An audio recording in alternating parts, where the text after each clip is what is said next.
Salam sejahtera bagi kita semua. Perkenalkan, nama saya Megasim dengan NIM D10112111032. Pada kesempatan ini saya akan mempresentasikan skripsi saya yang berjudul Studi Eksperimental tentang Pola Keruntuhan Tanah Kohesif di bawah plat bersirip dengan cara uji pembebanan. Latar belakang, pembangunan jalan pada tanah kohesif di Pontianak merupakan sebuah tantangan sehingga tanah kohesif yang memiliki daya dukung yang rendah dapat mengakibatkan penurunan tanah yang cukup besar sehingga sering terjadi kegagalan struktur. Penelitian sebelumnya terdapat Hendra Wijaya pada tahun 2013 yang meneliti tentang penurunan plat tanpa sirip dan plat bersirip, kemudian saudara Samuel Maruli Sirait yang meneliti tentang kemiringan sirip terhadap penurunan. Berikut adalah model plat pengujian yang saya gunakan. Ada plat tanpa sirip, plat bersirip dengan kemiringan 0 derajat, plat bersirip dengan kemiringan 30 derajat, plat bersirip dengan kemiringan 60 derajat, dan plat kemiringan sirip 90 derajat. Untuk rumusan masalah, bagaimana pola keruntuhan dan deformasi tanah kohesif di bawah plat tanpa sirip dan plat bersirip, serta bagaimana variasi kemiringan sirip dapat mempengaruhi pola dan deformasi tersebut akibat pembebanan.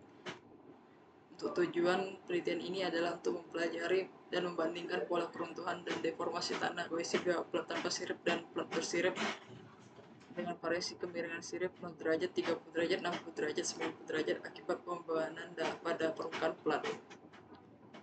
Berikut adalah batasan masalah yang saya gunakan dalam penelitian saya.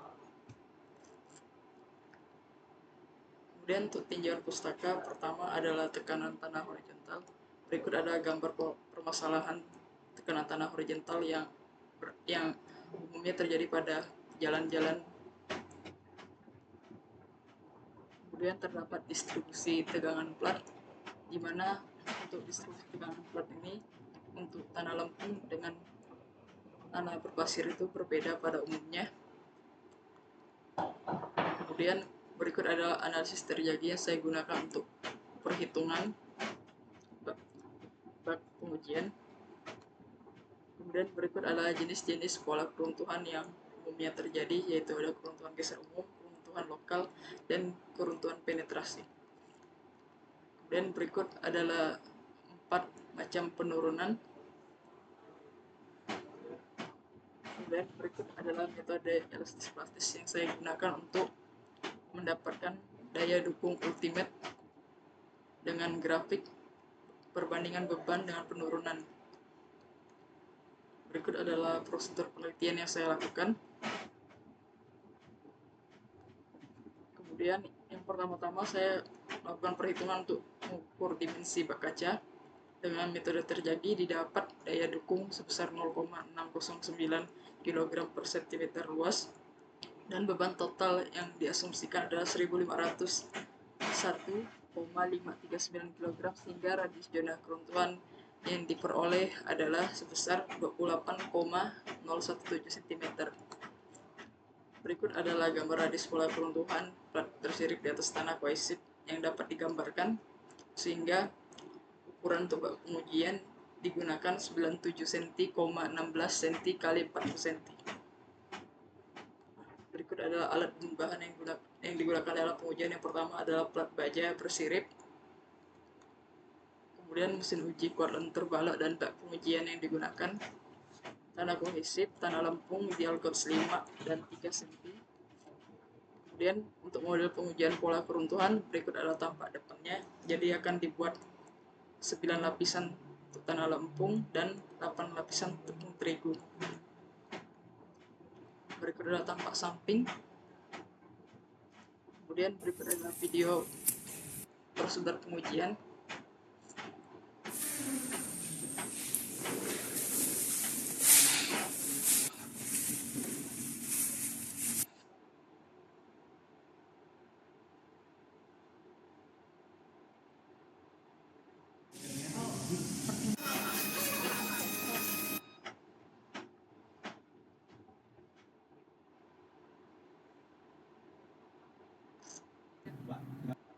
Selanjutnya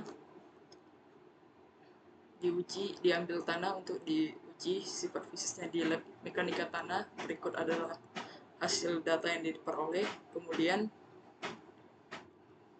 berdasarkan grafik analisa ukuran butir, didapat fraksi pasir sebesar 13%, lanau 57%, dan lempung 30%. Sehingga melalui metode USDA dapat diklasifikasikan bahwa tanah ini merupakan tanah campuran liat lempung berlanau atau silt clay loam. Kemudian berikut adalah hasil dari uji pembebanan. Yang pertama adalah hasil pola keruntuhan untuk plat tanpa sirip. Berikut adalah hasil pola keruntuhannya. Dapat dilihat untuk pola keruntuhannya itu merupakan penurunan jenis lokal settlement. Kemudian berikut adalah hasil pola keruntuhan tentang lapisan, tentang penurunan yang dialami oleh tiap lapisan tanah. Di sini ada 9 lapisan, dapat dilihat data penurunannya di tabel. Berikut adalah hasil deformasinya. Dengan metode elastis plastis dapat diperoleh nilai beban ultimate sebesar 3,65 kN pada penurunan yang terjadi pada penurunan 0,43 mm. Kemudian selanjutnya ini untuk sampel 0 derajat. Nah, untuk sampel plat dengan 0 derajat ini terjadi keruntuhan baji atau keruntuhan pancing settlement. Nah, berikut adalah penurunan dari tiap lapisan yang dari plat kemiringan 0 derajat. Dengan metode elastis plastis didapatkan untuk plat kemiringan 0 derajat itu beban ultimate sebesar 3,53 kN pada penurunan 0,43 mm. Kemudian berikut adalah pola keruntuhan untuk plat 30 derajat. Di sini dapat dilihat untuk plat 30 derajat itu pola keruntuhannya itu berbeda dari plat tanpa sirip. Yang ini lebih semi lokal, lebih melebar. Kemudian ini adalah penurunan tiap lapisan yang dialami oleh sampel plat kemiringan 30 derajat. Dengan metode elastis plastis juga didapatkan PU ultimate sekitar 6,2 kN pada penurunan 0,3.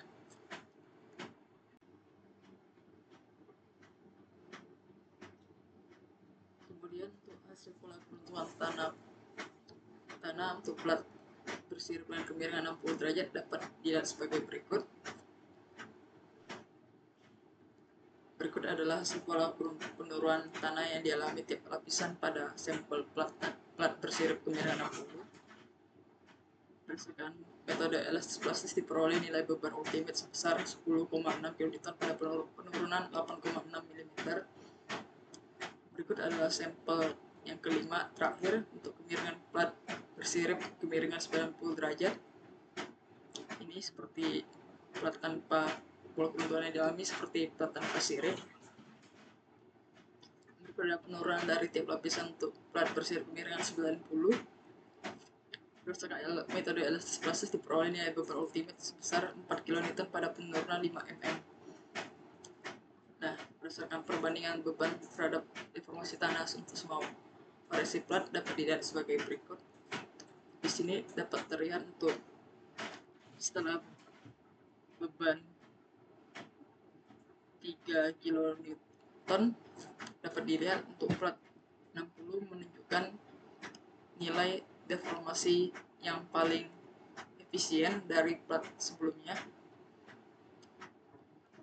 Kemudian berikut adalah nilai beban ultimate PU untuk semua variasi plat dapat dilihat 60 derajat memiliki nilai PU yang paling besar sebesar 10,6 kN. Kemudian kesimpulan yang dapat diambil adalah tanpa sirip dan untuk pola distribusi tegangan dan keruntuhan plat tanpa sirip dan sirip 90 yaitu tegangan menyebar vertikal ke bawah sehingga membuat keruntuhan geser lokal dan zona plastisnya dangkal. Untuk plat 90 plat 0 derajat itu karena dia menahan geser lateral maka terjadi keruntuhan yang pancing, tegangan terkonsentrasi secara vertikal dan penyebaran beban ke samping itu terbatas. Kemudian untuk plat bersirip 30 dan 60 mengarahkan tegangan ke samping dan bawah sehingga menyebabkan kerumitan sirkuit lokal dan zona pasif lebih luas. Distribusi beban menjadi lebih efisien. Nah, untuk daya dukung pada tanpa sirip itu didapat 3,65 kN, plat kemiringan 0 derajat 3,53 kN, plat kemiringan sirip 30 derajat 6,2 kN, plat kemiringan sirip 60 derajat 10,6 kN yang paling optimal. Kemudian plat kemiringan sirip 90 4 kN. Sedangkan poin ketiga, untuk kemiringan sirip yang paling efektif itu diperoleh 60 derajat dikarenakan dia paling efisien dalam mengalirkan tegangan diagonal secara merata, distribusi beban optimal, zona plastis yang lebih luas, dan grafik beban deformasi stabil dan menunjukkan daya dukung lebih maksimum dibanding variasi lain. Saran, perlu dilakukan penelitian lanjutan dengan variasi kemiringan sirip plat khususnya RL 30 hingga 90 guna memperoleh data yang lebih rinci, akurat, mempelajari kegiatan tanda prinsip serta menemukan kemiringan sirip yang paling efektif dalam meningkatkan daya dukung plat. Yang kedua, perlu dilakukan penelitian lanjutan dengan variasi panjang sirip dan kondisi muka air tanah guna memperoleh pemahaman yang lebih mendalam terhadap pengaruh kedua faktor tersebut terhadap pola keruntuhan tanah balisip dan daya dukung plat.